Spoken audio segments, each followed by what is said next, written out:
So what is the metals like? Can we use glass, like, because glass looks very good? So is it good to offer that? Like silver is fine, but still there are beautiful utensils when we offer. So is it allowed? तो ठाकुर जी को किन पात्रों में उनको अर्पण करना चाहिए? जैसे generally चांदी की थाल है जो जनरली उपयोग किया जाता है, या पर कांच के बर्तन जो हैं बहुत सुंदर मिलते हैं, तो क्या हम कांच के बर्तनों में ठाकुर जी का हम नैवेद्य कर सकते हैं कि नहीं? हाँ, कर सकते हैं। शास्त्र में वर्णन आता है सर्वोत्तम थाल है कमल के पत्ते। आप हमारे इस्कॉन की वो एक पेंटिंग है जहाँ पर ठाकुर जी सब बाल गोपाल के साथ में खा रहे हैं, तो उसमें आप देखिए सारे कमल के पत्ते हैं। तो कमल के पत्ते सबसे बेस्ट हैं। सेकंड नंबर पर आता है सोने की थाली, थर्ड आता है चांदी की थाली, चौथे नंबर पर आता है केले के पत्ते, फिर कांसा, फिर पत्थर, full stop. Steel, thermocol, plastic, paper, ये सब जनरली उपयोग, ये हमारे लिए, ऐसे नहीं कि ठाकुर जी की बात है, नहीं, हमारे लिए ये सब उपयोग में नहीं लाना चाहिए। मिट्टी का बर्तन एक बार यूज कर सकते हैं, एक बार यूज हो गया फिर उसको फेंक देना है। अब दूसरी बार, क्योंकि एक बार मिट्टी का बर्तन अपवित्र हो जाए उसको दूसरी बार यूज नहीं करना चाहिए टेक्निकली। तो सेम, क्योंकि रेत से बनता है ग्लास, तो टेक्निकली वही पदार्थ होगा कि आप उसको एक बार यूज कर सकते हैं।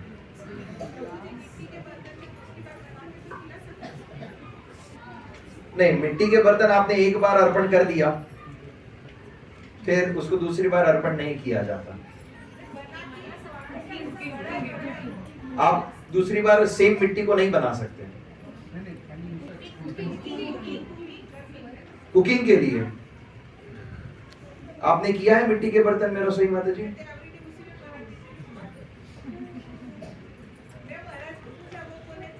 करे सकते हैं, पर उसको जूठा नहीं होना चाहिए। हाँ, वो ठीक है, मिट्टी का बर्तन जूठा नहीं होना चाहिए, क्योंकि एक बार वो जूठा हो गया फिर उसको आप फिर से मिट्टी में मिला दीजिए।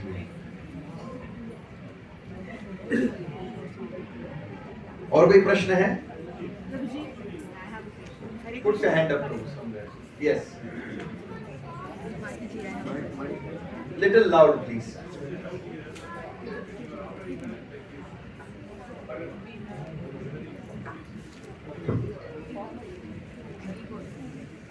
तो जब हम भगवान को भोग लगाते हैं हम ये मुद्रा दिखाते हैं।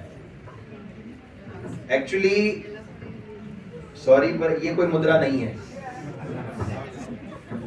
अगर आप भगवान को खिलाना चाहते हैं, ये मुद्रा है, ये मुद्रा है भगवान को खिलाने के लिए। इसका ओरिजिनल वर्जन है ओम, no, it is ओम प्राणाय स्वाहा, अपानाय स्वाहा, व्यानाय स्वाहा, उदानाय स्वाहा, समानाय स्वाहा, ब्रह्मणे स्वाहा। That's what it is. 1 2 3 4 5, ये उसका है। अगर आप ये नहीं कर सकते तो आप ये कर सकते हैं।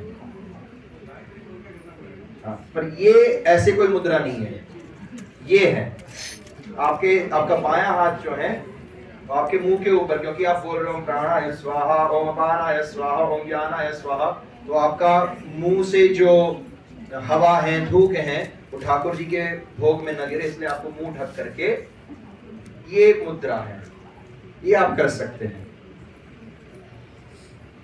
बाद में मैं आपको दिखाता हूं, वो कर सकते हैं, ये मुद्रा कर सकते हैं, ये नहीं है। जाओ जाओ ले लो। गौड़िया मठ में एक बहुत अच्छा क्या कहते हैं, एक स्लोगन है, जब भक्त लोग प्रसाद पा रहे हैं, जब सबका पेट भर गया तो बोलते हैं महाप्रभु का भंडार खुला है। लूटना है तो लूटो, नहीं तो उठो। भक्त लोग प्रसाद लेते हैं, वही ये ऐसे बोलते हैं, प्रसाद है, भरपूर है, तो महाप्रभु का भंडार खुला है। लूटना है तो लूटो, नहीं तो उठो। तो अगर आपको खाना है तो आप और खाइए, नहीं तो उठ के जाइए। और कोई है प्रश्न? जी ma'am. How important is it in waking up the Lord and putting him to sleep in a house consideration? Like in the temple we do it, but what about at home? How important it is to wake up the Lord and put him to sleep? As important as it's for you and your baby, कि भगवान को घर में उठाना और शयन कराना कितना महत्वपूर्ण है, तो उतना ही है जितना आपको उठना और सोना महत्वपूर्ण है, या आपकी संतान को उठना और सोना महत्वपूर्ण है। घर में श्रील प्रभुपाद जी हमेशा कहते थे, वो श्री विग्रह हैं, ठाकुर जी, उनकी सेवा